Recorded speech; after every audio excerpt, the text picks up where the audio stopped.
Alors, aujourd'hui, toujours encore dans mes idées de faire des tableaux. Comparer les pays via des tableaux.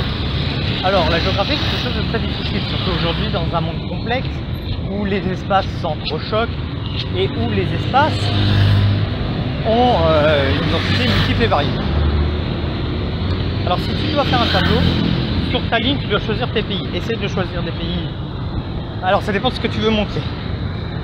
Hein, si tu veux montrer des points communs, essaye de prendre des pays proches. Si tu veux montrer des disparités, essaye de prendre des pays très différents pour accentuer cette disparité là. Sur tes colonnes, bon bah la superficie, la taille dit énormément, le régime politique, comment cet espace, ça défini au niveau de la taille, se gère, tout ce qui est l'économie. Voilà, tu peux prendre, est-ce qu'il y a, dans quel état est l'agriculture, voilà, secteur primaire, bon, pas bon, puissant, pas puissant, dans quel état le secteur industriel, en crise, inexistant comme dans certains pays africains, le secteur tertiaire très développé, notamment le tourisme. Voilà, tu n'as pas besoin de me raconter de la vie sexuelle avec des mouches, mais voilà, tu peux déjà faire un truc comme ça sympa. Tu peux parler aussi de la population, de son nombre d'habitants, de sa situation. Ça demande d'aller fouiller un petit peu pour avoir un peu quelques biscuits, mais c'est intéressant. Par exemple, le Japon, oui, très peuplé, mais très vieillissant. Population africaine, ouais, certains pays, ouais, Togo, 8 millions d'habitants, pas trop. Hein, sur colonne, 8 millions d'habitants, signe en augmentation x4 depuis 30 ans. Et rien qu'en mettant x4 en 30 ans, on comprend déjà que 3/4 de la population a moins de 30 ans. Et donc, voilà. Ça modifie beaucoup les rapports sociopolitiques d'un pays. Voilà. Donc, tu as les populations, tu as l'économie, l'état de cette population, l'état donc l'état d'économie, je l'ai déjà dit. Tu peux mettre la capitale, très important, le type de régime politique, comment gérer ce pays, je l'ai déjà dit.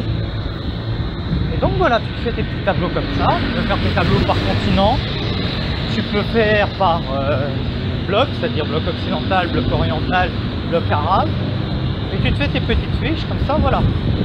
Quand il arrive un problème dans un pays, tu sors ta petite fiche et tu fais ah oui, ah oui, bon bah la géographie nous apprend ça, il s'est passé ça, donc ok, voilà.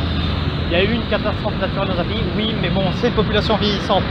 Donc bon, bah quand il y a un raz-de-marée, il est plus facile de fuir quand tu as 30 ans que quand on en a 80. Voilà, ça te permet de comprendre, d'expliquer le monde, parce que la géographie c'est ça, comprendre. Il s'est passé un truc dans un espace A. Si ce même truc était passé dans un espace B, ça aurait été totalement différent. Donc c'est ça l'effort qu'il faut faire quand on analyse le monde. Alors, aujourd'hui, on va parler un peu de didactique historique, un peu de comment on va réviser l'histoire. Il y a quelques temps de cela, j'avais parlé de l'Antiquité, mais l'un des trucs qui peut être, je pense, intéressant sur l'Antiquité, c'est de faire un petit tableau résumé des différentes civilisations antiques. Pour la simple et bonne raison qu'elles sont déjà nombreuses et que ça permet de, comment dire, de centraliser les données. Premièrement, il faut déjà choisir le nombre de civilisations qu'il y a. C'est celles qui vont faire tes lignes. Ok ? Le conseil, pour avoir un tableau trop indigeste, avoir de la place, il faut en sélectionner une petite dizaine, il ne faut pas aller plus loin. Après, la question est de savoir comment après on découpe quoi. Après une petite dizaine, parce que tu peux des têtes de découpage. Soit tu prends le monde romain dans sa globalité, le monde égyptien dans sa globalité, soit tu découpes selon les différentes périodes. Moi j'opterais plus pour découper selon les différentes périodes. Parce que la République romaine n'est pas l'Empire romain. Déjà dans les territoires qu'il occupe et dans son organisation. Donc déjà sur une dizaine de lignes, bon bah tu mets, c'est pas compliqué hein. Monarchie romaine, République romaine, Empire romain, allez, le haut empire, le bas empire, le égyptien, période d'apogée, période de déclin, Sparte, Athènes, on est déjà combien? 8. Tu peux rajouter des populations non étatiques comme les Celtes. Tu peux rajouter les Perses, tu peux parler d'un royaume juif. Donc ça sur tes lignes, voilà, tu mets ça. Après dans tes colonnes, très important de mettre la date. quand ces royaumes-là étaient présents, quand était leur apogée, ça permet de voir un petit peu les évolutions des rapports géopolitiques. Surtout que j'ai fait, après tu peux rajouter d'autres états, j'ai fait exprès de prendre des états méditerranéens, comme ça tu vois à peu près qui c'est qui domine le game. La localisation, très important de savoir où sont situés ces royaumes, par rapport aux frontières actuelles, comme toujours. Un peu parler de l'économie, ça dans une colonne économie. Quelle est ton économie? Est-ce que tu fais du commerce, comme Athènes, qui, vu son espace, ne peut compter que sur l'empire colonial? Est-ce que tu as une économie diversifiée comme les Romains, comme les Égyptiens? Voilà. Ça permet de voir un petit peu aussi les rapports économiques. La forme politique, quel régime politique, les religions monothéistes, polythéistes, et voilà quoi, c'est très important. Il ne faut pas oublier que l'Antiquité a quelque chose de très important, c'est ce qu'on appelle les religions civiques. C'est-à-dire que chaque État a sa religion. Les Romains ont leur religion et cette religion est intégrée dans le processus politique et tout cela. Donc voilà, tu peux déjà faire ça. Tu peux aussi après mettre des colonnes d'hiver. Tu mettras des informations qui peuvent être utiles. Pourquoi pas marquer l'apogée, parce que tu peux marquer la date de vie du machin, mais son apogée. Parce que si tu vois que son apogée c'était à un siècle et le siècle suivant il est mort, tu dois te poser des questions de comment il est mort. Ça peut être une colonne particulière, comment il est mort. Par invasion, par changement de régime. Voilà. Donc tu dresses ce petit tableau et comme ça après tu as toutes les civilisations antiques intéressantes.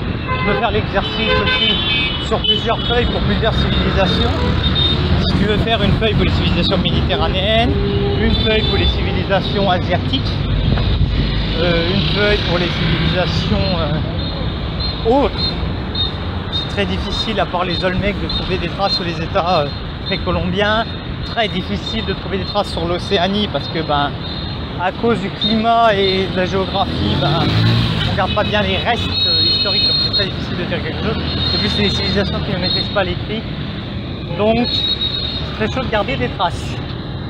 Alors, révisons les petites guerres ensemble. Alors, c'est pas compliqué.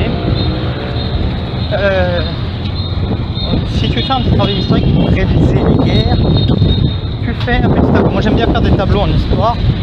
Ça permet de synthétiser. Moi je suis toujours partisan de faire un gros pavé, des petits tableaux sur des petites fiches. Ça va très bien déjà pour réviser, si tu veux réviser pour les évaluations.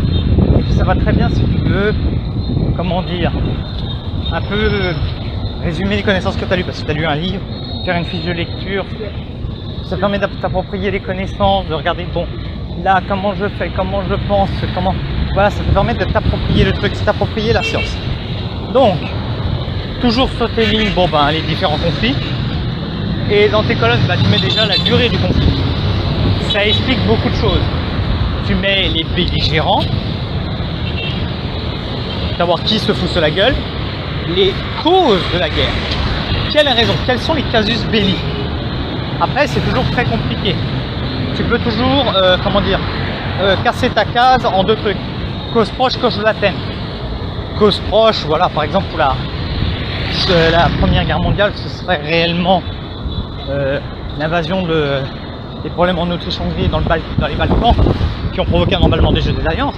Mais en cause lointaine, tu peux remonter limite aux guerres napoléoniennes. C'est très intéressant, puis tu déroules.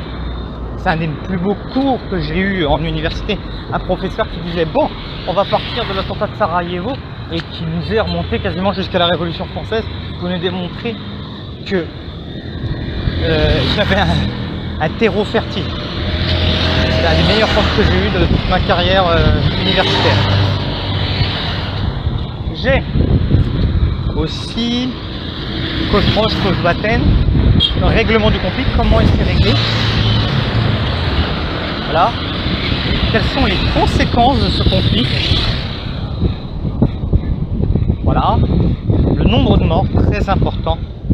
Normalement, si tu fais une feuille avec des conflits avant et après la révolution industrielle et la massification des troupes, parce que la révolution industrielle se fait en même temps qu'on invente le citoyen, dans le sens moderne du truc, et que commence à faire ce qu'on appelle de la mobilisation générale. Alors qu'avant, la guerre était quelque chose qui était réservé à une élite nobiliaire et que progressivement, on commence à former des armées de citoyens. Donc, des nobles, tu peux en réunir une bataille, c'est déjà bien. Et une armée de citoyens, tu peux facilement te retrouver avec 500 000, voire 1 million de mecs mobilisés. Donc, autant te dire que plus de monde, plus de morts possible. Et autant te dire que quand tu y allais à l'épée et au sabre, ça tue, mais ça tue pas pareil qu'un canon ou un obus. Là, autant te dire que c'est l'heure de la sauce bolognaise, comme on dit.